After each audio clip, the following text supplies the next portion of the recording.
Determinado ang probinsyal nga panggamhanan sa Davao Oriental nga maghatag og barato ug kasaligan nga supply sa kuryente. Nagkataas ang demand niini tungod sa pagsulod sa daghang negosyo, industriya ug pag-migrate sa mga tawo sa probinsya. Niadtong Lunes, Pebrero 6, nakigtagbo ug nakigpulong si Governor Corazon Malanyaon sa SN Aboitiz Power Group Executives aron hisgutan ang potensyal sa probinsya alang sa renewable energy. Ang SN Aboitiz Power ang nag-unang kumpanya sa renewable energy sa Pilipinas na ninguhang ma-develop ug maka-operate og pinakamaayong renewable energy facilities.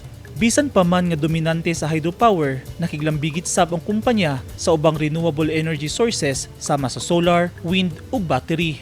Base sa inisyal nga nasabutan, ang kumpanya ang anaa sa pagpalambo sa proyekto, moassess sa site ug moila sa energy source nga feasible sa probinsya, partikular sa Mati City. Mutabang sab ang kumpanya sa energy resources, pinaagi sa pagsukod kung pila ka enerhiya ang makuha gikan sa particular nga site. Gikan dinhi, himuon ang feasibility study kung pagtuon.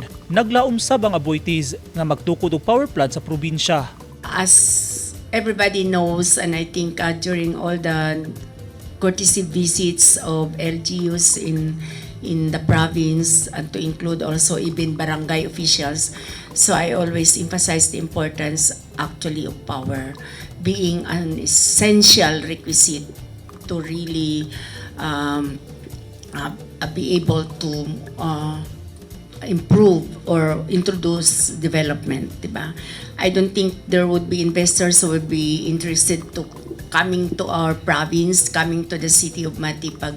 We still have this problem on power.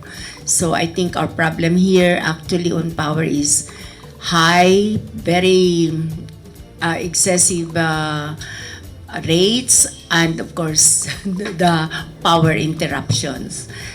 Gipasabot ni Kenneth Fernandez, ang Business Development Manager, na kinahanglang ipadayon ang proyekto ug itukod ang power plant kay ang kumpanya ang mag-optimize sa gasto aron mahimo kining palatable sa mga konsumante. Mipadayag sa iyang paglaom si Governor Malanyaon sa proyekto kay nagtuo siya nga dunay kinihayag nga kaugmaon nga mahatag alang sa probinsya kay ang renewable sources dunay dakong papel sa gilantaw nga kalambuan sa probinsya. Lakip sa ginaduso sa probinsyal nga gobyerno ang pagpalambo sa turismo, mga negosyo ug agrikultura nga tanan nang inahanglan og sustainable power supply aron makabot ang kalambuan. Matud ni Francis Lugno, ang project director sa SN Aboitiz Power, nagpaabot siya sa pagtanyag sa kahanas sa kumpanya aron makatabang sa probinsya nga makabot ang ilang pandantaw. Naglaom usab kini nga makiglambigit sa ilang technical group aron mapaspasan ang power plant sa probinsya. Renewable, there are no consumables in fuel. We are just taking advantage of the natural resource. So that's also the reason why in some cases renewable would be cheaper than conventional.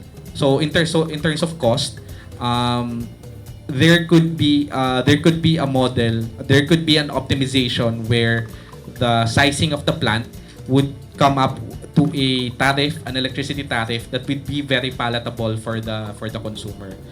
Mitambong sab sa meeting sila Mati City Mayor Michelle Rabat ug iyang technical team, Provincial Administrator Maria Gracia Tiago ug mga provincial consultants. Eugene Hinutan, Newsline Philippines, Davao Region. Stay safe!